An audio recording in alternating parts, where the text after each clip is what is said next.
Hey guys, Duncan here. So just got home from a 4-hour drive back from Joplin. I was visiting my dad.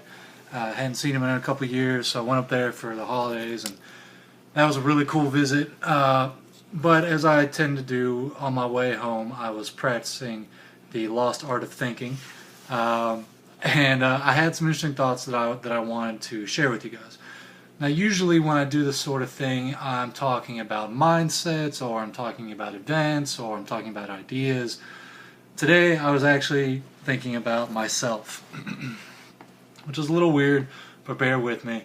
The past couple of years, I've had a little bit of a discontent growing in me. And so I've been trying to figure out what that is. And I think a big part of that is I just kind of feel like I don't belong sometimes. Maybe some of y'all can understand that. I'm one of those guys who can fit in anywhere, but don't really feel like I belong anywhere. You know, I can fit in everywhere, but I don't belong anywhere.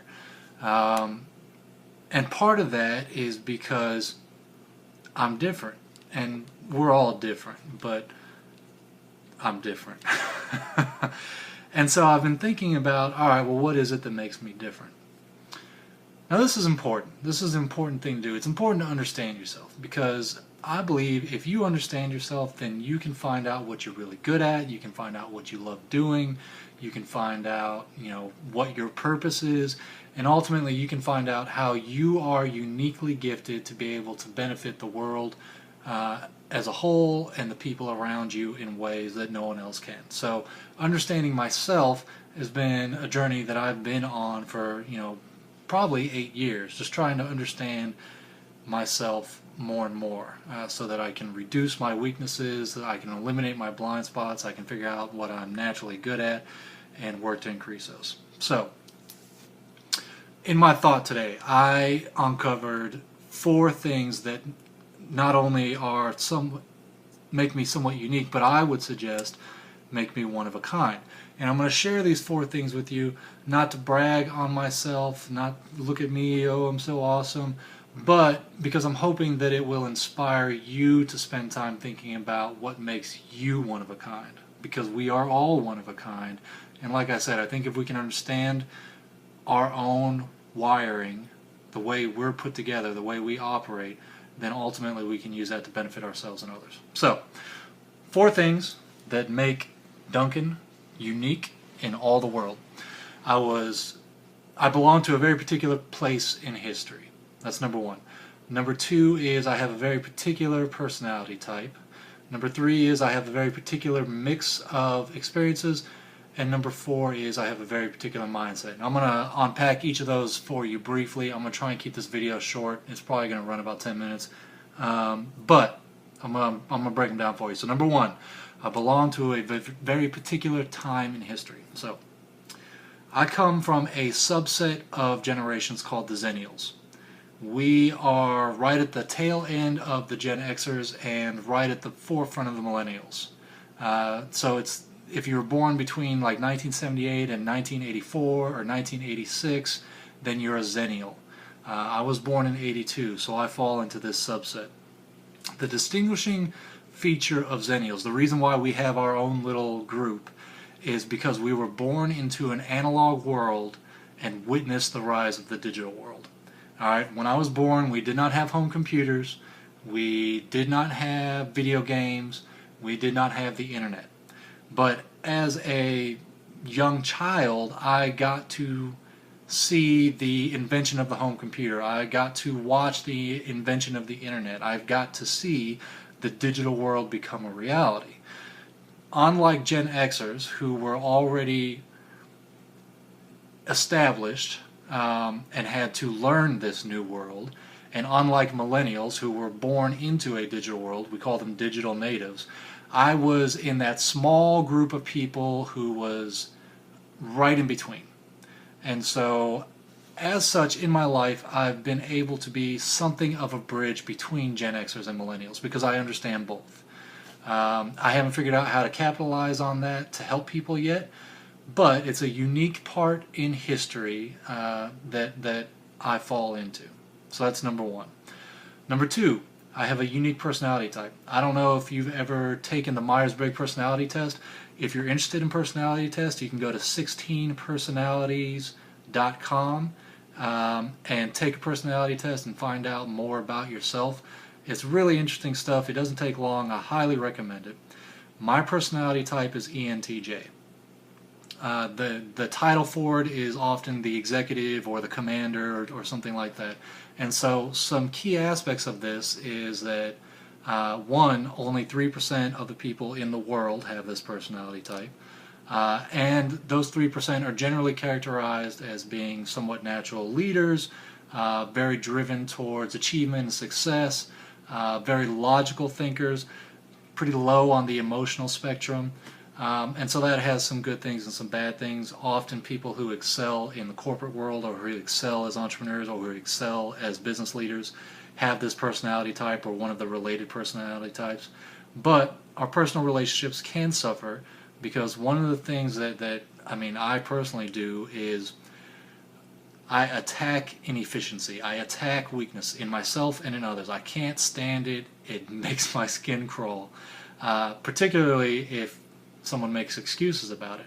So if someone has a weakness and instead of addressing it head on, they make excuses about it, I can occasionally tear them down without any regard for their emotions, and that's bad, especially from a leadership point of view.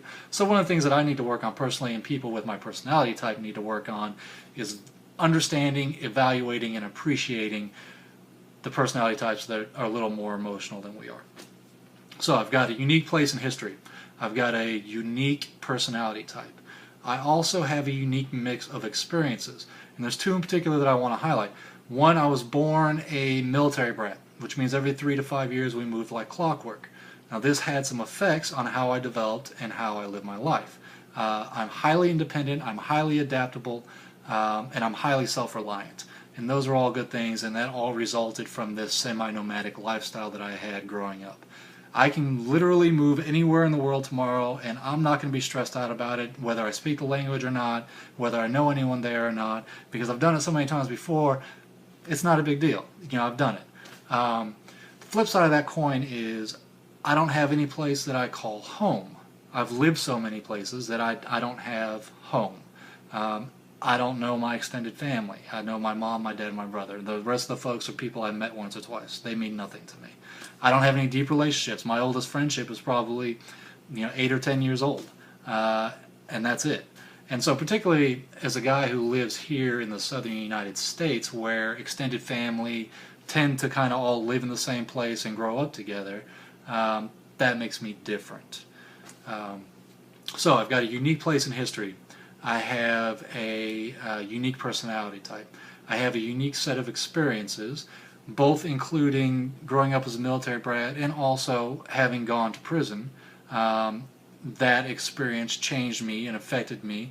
Fortunately for me, it was a positive change. It was a positive effect. I chose to make it that, and I've been able to use that to help other people as well.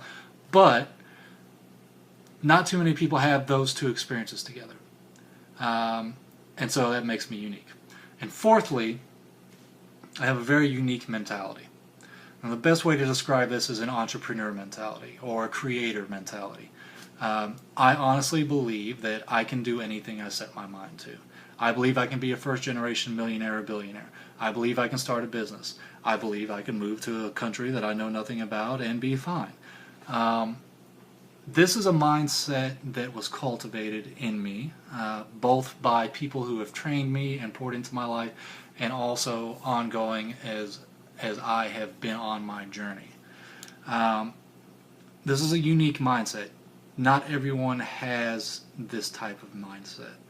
A lot of people don't understand this type of mindset. A lot of people think it's crazy, and that's fine.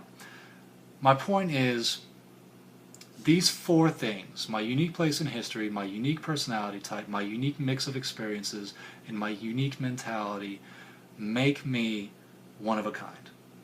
No one else in this world has all four of those attributes. And it's because of those four attributes that I honestly think I'm going to be able to accomplish the things that I intend to accomplish.